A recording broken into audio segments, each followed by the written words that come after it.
So our hair has been separated here into chunks about the size, maybe about the size of a pencil. And you need something to hold it tight so that you can start your back combing. So this is our synthetic hair. You see how long it is. Long hair is a bit cumbersome to work with. So I use whatever rat tail combs I can come up with. I try different ones. These aren't real flexible, so they break easy, but it's a finer tooth comb. So what we need to do is get our back combing started. You don't want to hold the hair too tight down here, or you won't be able to get the hair to push up. So you just kind of hold it loosely, get it started. This is the time-consuming part. This takes way longer than it ought to, only because we're working on such long hair. It really does take a while to get your pile going. So you just keep working on it, and we'll get down the hair strand here.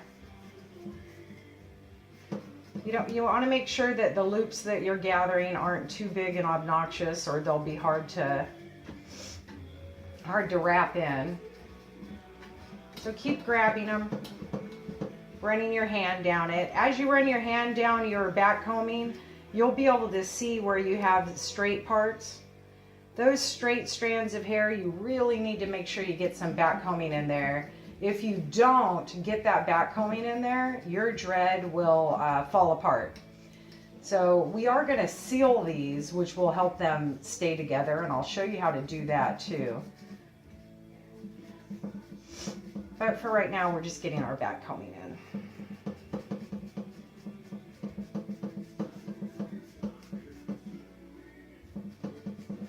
And as you get those chunks in there, slowly start moving them up. You really need your back combing nice and tight. So slowly start moving that back combing up. When you're doing length that's about right here, you can just do the whole strand and start pushing it up there, running your hand down. But because we've got so much length to go, we have to kind of work in little sections here.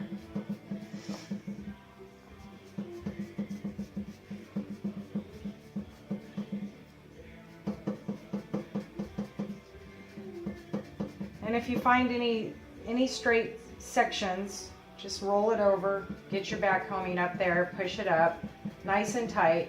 You want it where your comb will no longer move. If you have a real loose section where your comb can really slide and move an inch or so, then you don't have enough back combing in there. I'm a little tedious with mine. I don't like going back and finding straight spots or loose places. As you're back combing, you can feel it get a little harder. In the long run, it's going to be by feel alone that you learn how to do this, and you can tell whether or not it's tight enough. Trust me, the first time you have dreadlocks fall apart on your client, you will master how to do this, because you will never want that to happen again.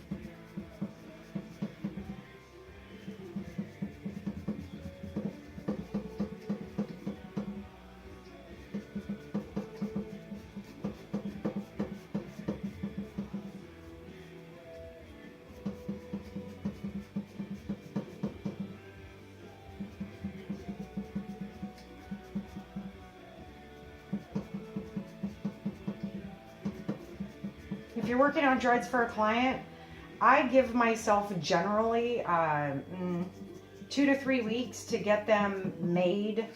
And I can do a few a night when I come home from work. Doesn't add too much to my day. I enjoy doing it. I also make dreadlocks out of merino wool, and that's a different process to be working with. But this particular set is so long and so blonde, a little more specialized, and my client wants them done for a trip she's taking to the river. So I'm a little bit on a time crunch. But just because you're on a time crunch doesn't mean you're going to get them done faster, that's for sure. It still takes the same amount of time to get through each dread. There's no cutting corners with getting these puppies tight enough so that they don't fall apart on you. So we're just going to keep working down this hair strand. We're getting there. It seems like it will take forever, but we'll find that we are slowly getting there.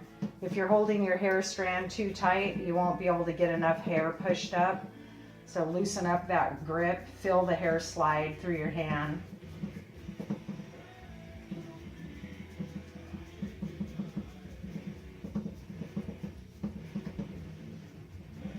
There are plenty of videos online that show you how to make synthetic dreads. So I'm not going to spend too much time explaining all the nuances of getting your back combing in. What we're doing with these long ones is getting our back combing in, getting it tight enough, and then going over it with our natural hair, adding our natural hair with a crochet hook. If we were only doing the synthetic hair, it'd be a little bit faster, but it's really important that I get that coating on of my natural hair for the softness and for that extra blonde that we're looking for.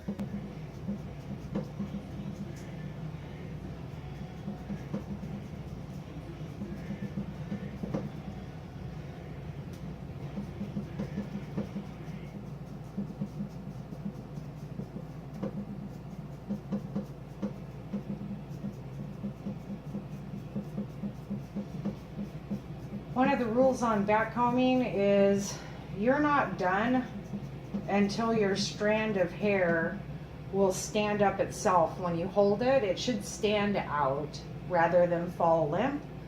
This hair is so heavy that because it's so long that it's gonna fall limp no matter how hard I backcomb it.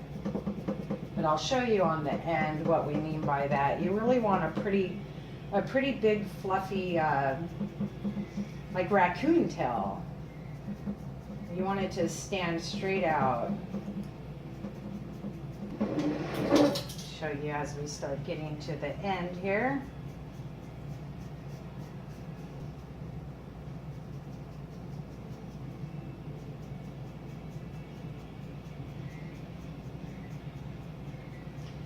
It's important that you get these tiny little hairs in there as much as you can. So loosen your grip on them and let the comb grab them and get them up there.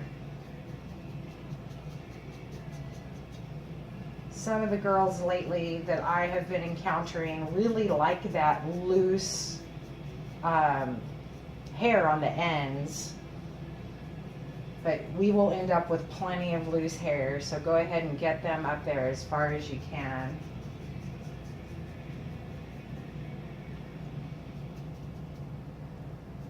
And we're just about done with our back combing. So now I'm just going to go in and make sure it's pushed up as far as I can push it with the comb. That helps eliminate any straight strands that might be left in there. Helps to grab them. And I'm just continuing to push that back combing up as tight as possible.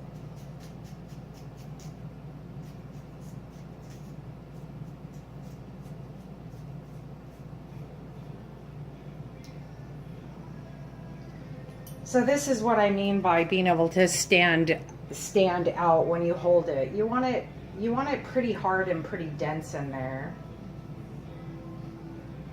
So there. We're about back combed all the way. And that is our back combing portion of how to get half of the dread done. Remember, these are double-ended, so I started in the center, hooked off the center, and started getting my back combing up as close to that clip as possible.